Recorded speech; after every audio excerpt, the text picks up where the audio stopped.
invité, celui qui s'est autoproclamé, dis-je bien, le king du karaoké au Québec, Billy Karaoké. Bonsoir, Billy.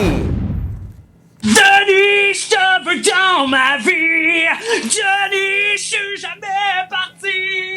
Yes! Right. Hey, merci, Denis. Merci, Denis, d'être là pour supporter le milieu du karaoké. Pour moi, c'est vraiment la consécration d'être là Oui, aujourd'hui. je sais ça, parce que vous étiez enchaîné à l'entrée de TVA pour passer à mon émission pendant le gros de la pandémie. C'est pas la bonne façon de passer. Là, vous voyez, vous passez 6 mois après, parce que là, on est dans la mood du karaoké. Mais pourquoi vous dites que vous êtes champion du karaoké? Vous faites ça à l'année ou c'est quoi? Ben, en fait, moi, je suis une légende du karaoké, une légende vivante du karaoké au Québec. Je sais pas si vous avez vu mes vidéos. Ouais, je suis allé faire du karaoké chez le Ku Klux Klan pour combattre le racisme, chez les gangs de rue, chez les motards. Tu sais, je niaise pas avec ça, moi, le karaoké, tu comprends, Denis? Fait que pour moi, c'est vraiment comme c'est un grand moment que je vis aujourd'hui d'être ici à Denis Lévesque pour pouvoir comme mettre le milieu du karaoké de l'avant, tu sais. Puis moi, je me suis pas autoproclamé du jour au lendemain, là, tu sais, c'est parce que j'en ai fait du karaoké, tu comprends, Denis, j'en ai fait, là. Fait que c'est ça. Mais est-ce que vous réussissez à gagner votre vie ou vous faites d'autres choses dans la vie avec du karaoké? En fait, moi, je gagne principalement ma vie avec le karaoké, mais là, avec la pandémie, c'était plus difficile, fait que j'étais plus à temps plein dans le milieu des machines à sous. Fait que moi, j'ai comme réorienté un peu ma carrière là, vers là, tu sais, en jouant aux machines, tu sais. Au Japon, je sais que c'est extrêmement populaire. Ici, ça l'était, mais il paraît qu'il y a comme une reprise avec justement cette reprise du karaoké, là, qu'il y a eu un engouement. Vous expliquez ça comment? D'où ça vient? Ben, je pense que les gens avaient besoin de ça, tu sais.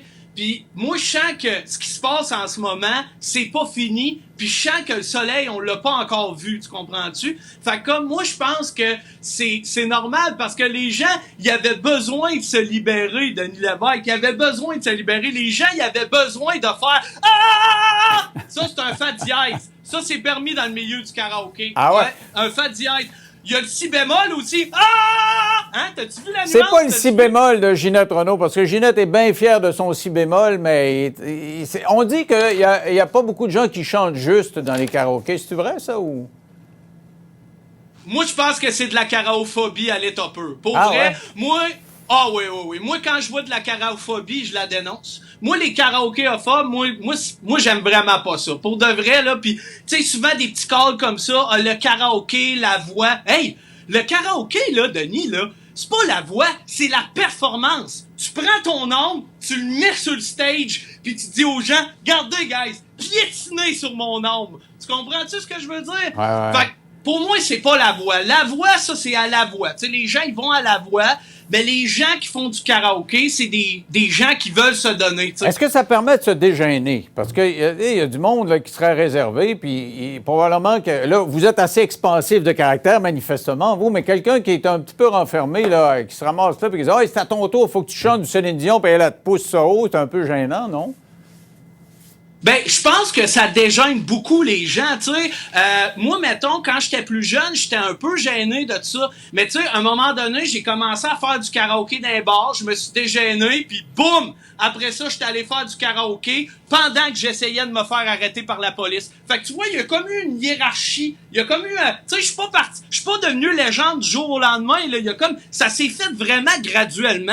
Fait que tu sais, ceux-là qui commencent à faire du karaoké maintenant puis qui sont gênés, ben peut-être que plus tard, ils vont devenir des légendes comme moi, mais tu sais, je laisse pas ma place à qui le veut. De la misère à quoi vous étiez ça, gêné plus jeune, moi? De la misère à quoi? Il faut faire une pause et au retour, on va parler des conditions sécuritaires parce qu'il y a des gens qui disent que ça n'a pas l'allure de rouvrir ça parce qu'on s'échange les microbes avec le virus. On en parle en 3 minutes après la pause.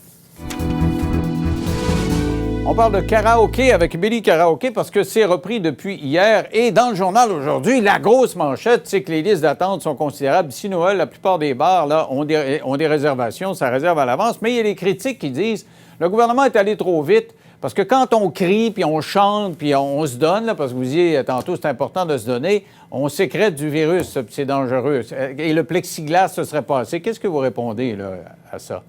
Ben, moi, je pense que c'est de la karaophobie une fois de plus. Tu sais, des karaophobes, il y en a de plus en plus au Québec. Tu sais, fait que moi, honnêtement, je pense qu'il y a moyen de faire du karaoké en respectant les mesures. Moi, je trouve que ça n'a pas rapport. Tu sais, justement, t'as un plexi en avant. Tu peux mettre aussi là, ils mettent des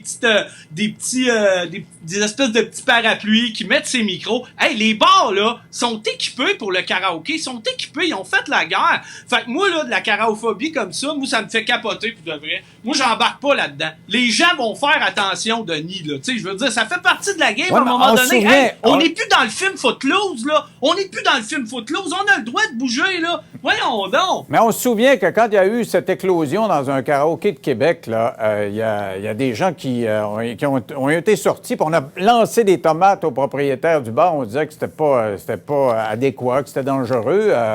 Vous sentiez... Vous parlez de karaophobe, là, ça l'était à ce moment-là? Moi, je pense que c'était surtout un vecteur de maladie. C'était pour ça qu'on les a fermés. Ouais, ils n'ont pas fait attention cette soirée-là au Kerouac, là. C'est clair qu'ils n'ont pas fait attention. Ils n'ont pas été très karao responsables. Tu sais, ils ont vraiment pas pris des mesures, c'est sûr. Mais y étiez-vous, Denis? Savez-vous qu'est-ce qui s'est passé cette soirée-là? Non. Moi, j'y étais pas. Non, toi non plus, Denis, tu y étais pas. Non, mais j'ai vu les chiffres. Qu'est-ce qui s'est passé? J'ai vu les chiffres le lendemain, puis ils ont tout fermé parce que ça a explosé tout d'un coup, là. Ouais, mais dans le film Footloose, là, il y a un cas isolé. Je veux dire, son fils, il meurt parce que là, il prend de l'alcool au volant puis il s'en va se tuer avec son char. Ils ont-ils arrêté de faire circuler le monde en char? Ben non, voyons donc, tu sais. Je suis pas sûr que l'exemple soit... Je pense qu'il est un peu bancal. Mais là, parlez-moi de comment vous voyez l'avenir, là, d'ici Noël. Là. Vous allez faire quoi, vous, en tant que champion? Là? Vous allez vous promener dans les bars parce que ça va être plein partout. Là. Qu'est-ce que vous allez faire? Ben, en tant que légende vivante, moi, je vais reprendre ma grande tournée karaokéenne. Moi, je vais reprendre parce que moi, j'ai fait ma première tournée qui s'appelait Loadé comme un gun, peur de personne. Puis là, j'ai ma deuxième tournée qui s'en vient. Ça va s'appeler Toujours vivant. Je lâche pas, j'attends pas de crever. Fait que ça va commencer. Ça, c'est ma grande tournée karaokéenne qui va commencer en 2022. Et puis là, présentement, je suis comme un petit peu comme en rodage karaokéen, là, si tu veux, là. Bon, ben, dans la même idée que cette tournée-là, lâche pas. Merci beaucoup, Billy Karaoke. Bye-bye. It's the final countdown. Merci d'avoir été là. On se retrouve demain. Bye.